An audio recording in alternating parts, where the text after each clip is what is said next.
যে আমি মোহাম্মদ এরশাদ আলী, পুরনো ঢাকার ছেলে।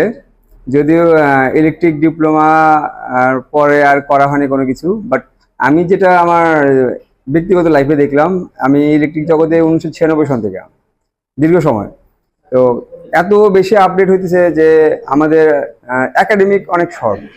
আর একাডেমিক লেখাপড়ার মধ্যে আমরা যেটা দেখলাম সাধারণত বই পুস্তকে, সেটা থেকে আসলে আমাদের এত অ্যাডভান্টেজ পাওয়া যায় না। সেটার জন্য আমাদেরকে এরকম ট্রেনিং সেন্টারে আসতে হবে, প্র্যাকটিক্যাল দেখতে হবে, প্র্যাকটিক্যাল করতে হবে। কারণ হলো এর বিকল্প নেই।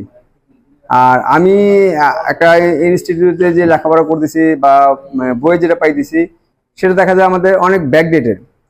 যখন আমি রিয়েল লাইফে আসতেছি বা কোনো প্র্যাকটিক্যালে যাইতেছি, তখন আরো অনেক আপডেট থাকে। তো শিখতে হলে আমাকে আসলে সবাইকে আমাদের এই একাডেমিক লেখাপড়ার পাশাপাশি ট্রেনিং সেন্টারগুলোর মধ্যে আইসা এবং বিভিন্ন ফ্যাক্টরিতে ভিজিট। আর আমাদের একাডেমিক থেকে আসলে ভিজিট করা কষ্ট হয়, বাট আমাদের যে ট্রেনিং সেন্টারগুলোর মধ্যে আমরা অ্যাড থাকি বা সংযুক্ত থাকি বা যোগাযোগ রাখি বা এখান থেকে কিছু ট্রেন আপ হই, তাহলে আমরা প্র্যাকটিক্যালি অনেকগুলো ফ্যাক্টরির সাথে দেখতে পারবো, কমিউনিকেশন করতে পারবো, এই কাজগুলো শিখতে পারবো, যেটা আমাদের ফিউচারগুলোকে আরো সুন্দর করবে। এবং আমরা দেখতেছি যে পৃথিবী সম্পূর্ণ হাতের মুঠোয় আইটি সেক্টর নিয়ে এবং কমিউনিকেশন নিয়ে। মানুষ চাইলে এখন একটা মেশিনকে অন করতে পারে তার ঘরে বসে।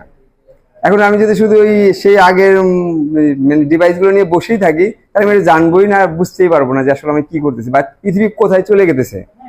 এই জন্য আমাদেরকে আসলে এক্সপায়ার এখানে আইসা কাজটা শেখা। থ্যাংক ইউ, আসসালামু আলাইকুম।